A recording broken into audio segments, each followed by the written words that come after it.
Okay, so definitely a bad oil cooler.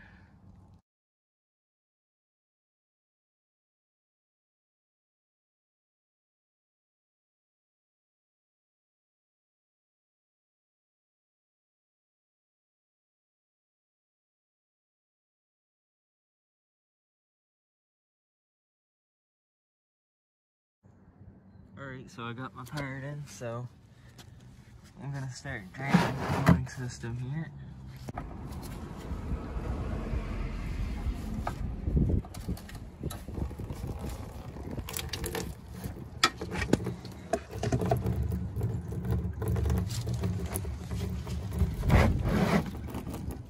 So I'm gonna let all this drain here.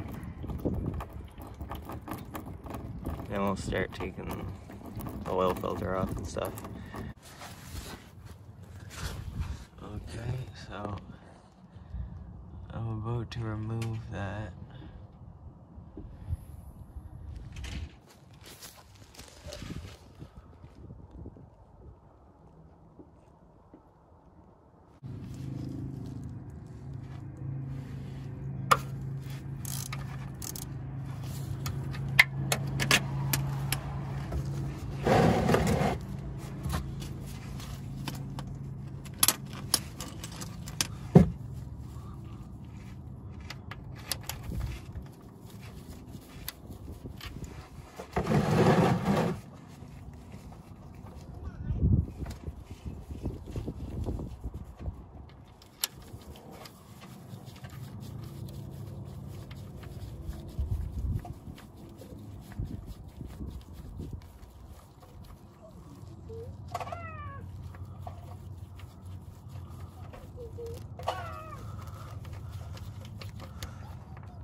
Alright, so I got the new cooler here.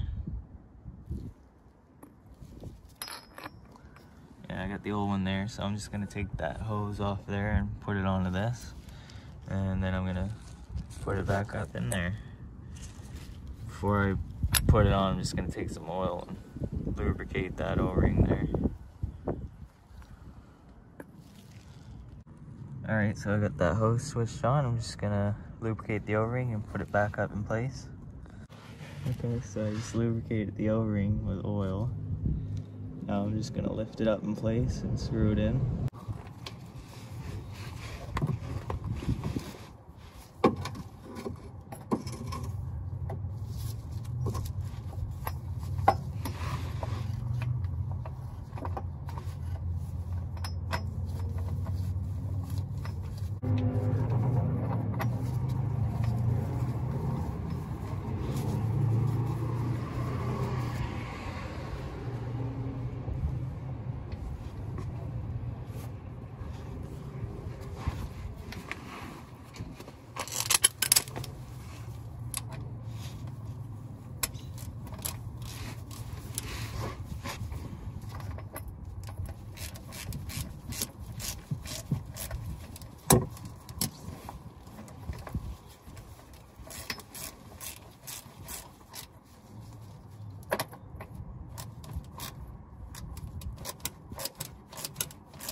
Alright, so I'm gonna take a dab of oil and lubricate the O-ring.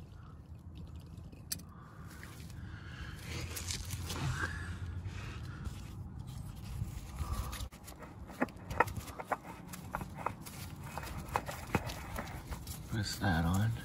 You don't need to put it on super tight. Just put it on fairly tight with your hand, nothing crazy.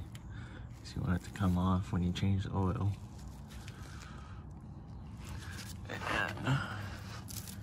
Just gotta connect these hoses now.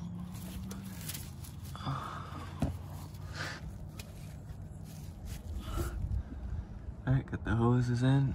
Now I'm just gonna take the pliers and put those clamps in place.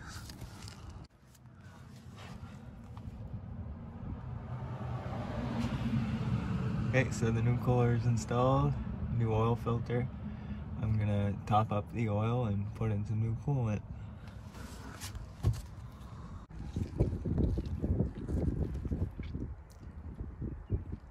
Okay, so I poured coolant in there and I loosened the bleeder here. So I'm just gonna pour coolant in the reservoir until I see fluid start to come out of here.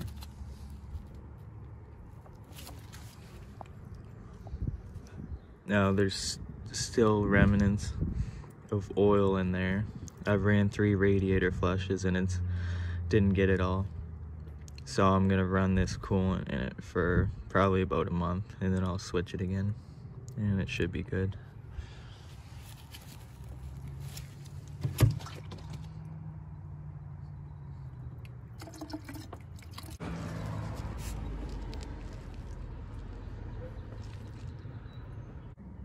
Okay, it's fairly pink, so I think we're good for now. I'm gonna be running it for a month and redraining it anyway to get any of the rest of the residue that's in there.